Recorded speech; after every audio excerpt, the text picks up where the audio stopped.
One of the big benefits of shooting an S-Log3 is that you can get very, very realistic looking footage, and you're really capturing as much as the A7 III can definitely see. So in this video, I'm going to be talking about how to properly expose S-Log3 footage. So I'm splitting this video into a couple different parts. This video is going to be the really quick 2-minute tutorial, just running you through how to do everything and showing that S-Log exposure really doesn't have to be as difficult as a lot of people make it out to be.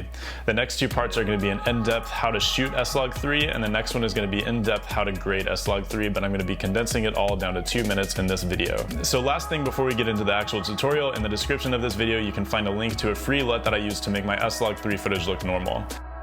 The S-Log3 profile that I use is picture profile 9. I keep everything else default, and then for detail I find that just to make sure that my films are nice and sharp, I change the level to 0, and then when I go into adjust I change the mode to manual, and I make sure that the crispening is at 7. In order to help you get a correct exposure, make sure that zebras are turned on, and then there are 2 custom levels. So C1, this is for our blacks, and so this way we can make sure that our blacks are at the right exposure level, and we can make sure that they're not going to have extreme amounts of noise in them. C2 is going to be for our highlights, because since log is difficult to expose, this way we will know if our highlights are clipping or not. We're going to hop into the custom settings, and I set custom button 1 to zebra level, and I set custom button 2 to zebra display select, so that way I can easily turn zebras on and off, and I can also easily switch between those 2 custom modes.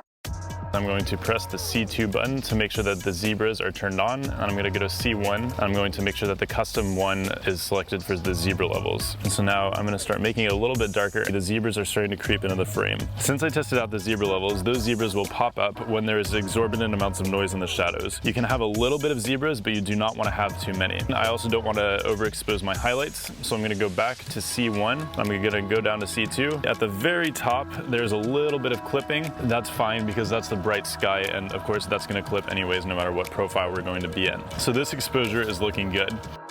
So we're going to come to C2, and we're going to make sure that the zebraing is happening on the blown out highlights. So we're going to start bringing down that shutter until things start to go away. We're leaving a little bit where it would be extremely, extremely bright to your eyes. If we hop back over to C1, we can see that our exposure is bright enough that there's absolutely no zebraing in the black. So again, this means that we have a very good exposure.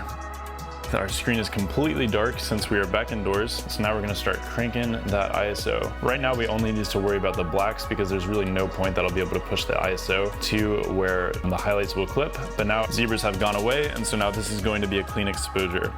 So to very quickly recap, number 1, ignore your exposure meter. Number 2, make sure that there is no zebraing in your blacks. And number 3, make sure that there is no zebraing in your highlights. It is really that simple. Also, don't forget to subscribe so that way you can stick around and see my in-depth tutorials rather than just a quick video on how to properly shoot log and how to properly color grade log footage. I really hope you enjoyed this quick tutorial. If you have any questions at all, feel free to drop them in the comments and I'll be getting to those as soon as I can. Don't forget about that free LUT in the description. I use it to start off basically all of my color grades where I know I'm going to be putting another LUT on top of it, but this way you can also use it as a monitor LUT so that way you're not just looking at gray footage while you're editing.